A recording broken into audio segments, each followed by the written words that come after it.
आदरणीय धर्म प्रेमी सज्जनों, सादर नमस्ते। मैं जेठालाल विश्वकर्मा आप सभी का हार्दिक स्वागत करता हूँ। महाभारत विराट पर्व अध्याय 7। महर्षि वैशंपायन जी कहते हैं, हे राजन जन्मेजय जी।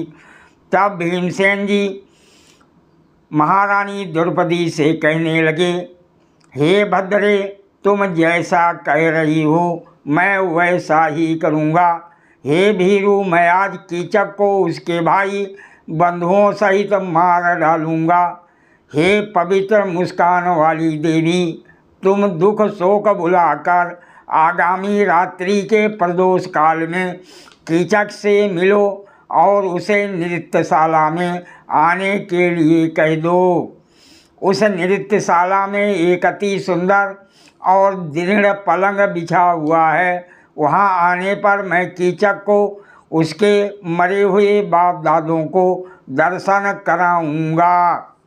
तुम ऐसी चेष्टा करना जिससे उसके साथ गुप्त वार्तालाप करते समय कोई तुम्हें देखे नहीं।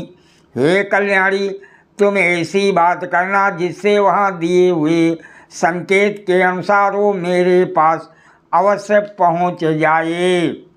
महर्षि वैशंपायन जी कहते हैं, हे राजन जन्मेजय जी। इस प्रकार वार्तालाप करके वह दोनों दुखी जन आंसू बहाकर अलग हुए। रात्रि के शेष भाग को उन्होंने बड़ी व्याकुलता से व्यतीत किया और अपनी बातचीत को मन में ही गुप्त रखा। वो रात्रि व्यतीत हो जाने पर कीचक प्रातः काल उठा और राजमहल में जाकर महारानी द्रौपदी से इस प्रकार बोला, हे शैरंध्री, मैंने राजसभा में महाराज विराट के देखते देखते तुम्हें भूमि पर गिराकर लात मारी थी। तुम मुझ जैसे महाबली के पाले पड़ी हो, अतः यहाँ तुम्हें कोई बचा नहीं सकता। राजा विराट तो कहने के लिए ही मत्स्य देश के राजा हैं, वास्तव में मैं ही यहाँ का राजा हूँ, क्योंकि सेना का स्वामी तो मैं ही हूँ। हे भीरू, प्रीतिपूर्वक तुम मुझे स्वीकार कर लो, फिर तो मैं तुम्हारा दास बन जाऊँगा। हे सुषोणी, मैं तुम्हारे दैनिक व्यय के लिए प्रतिदिन 100 मोहरे देता रहूँगा। मैं तुम्हारी सेवा के लिए 100 दासियाँ और उतने ही दास भी दूंगा। तुम्हारी सवारी के लिए श्रेष्ठ खच्चरों से जुता रथ भी तैयार रहेगा।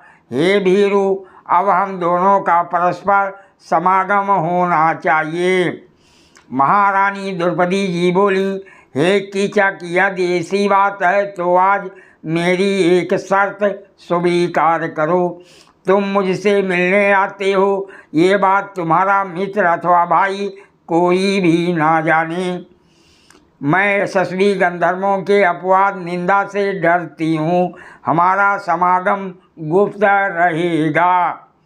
यदि तुम इस बात के लिए प्रतिज्ञा करो तो मैं तुम्हारे अधीन हो सकती हूँ।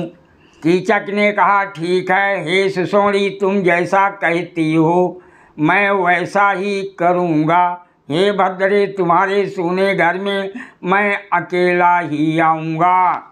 महारानी द्रौपदी जी बोली, हे कीचक, मत्स्यराज ने जो ये नृत्यशाला बनवाई है उसमें दिन के समय कन्याएं नृत्य करती हैं तथा रात में वह अपने अपने घर चली जाती हैं। वहाँ अंधेरा रहता है, अतः मुझसे मिलने के लिए तुम वहीं आना। उस स्थान को गंधर्व भी नहीं जानते। वहाँ मिलने से सब दोष दूर हो जाएगा, इसमें संशय नहीं है। सादर प्रणाम। जय श्री कृष्ण।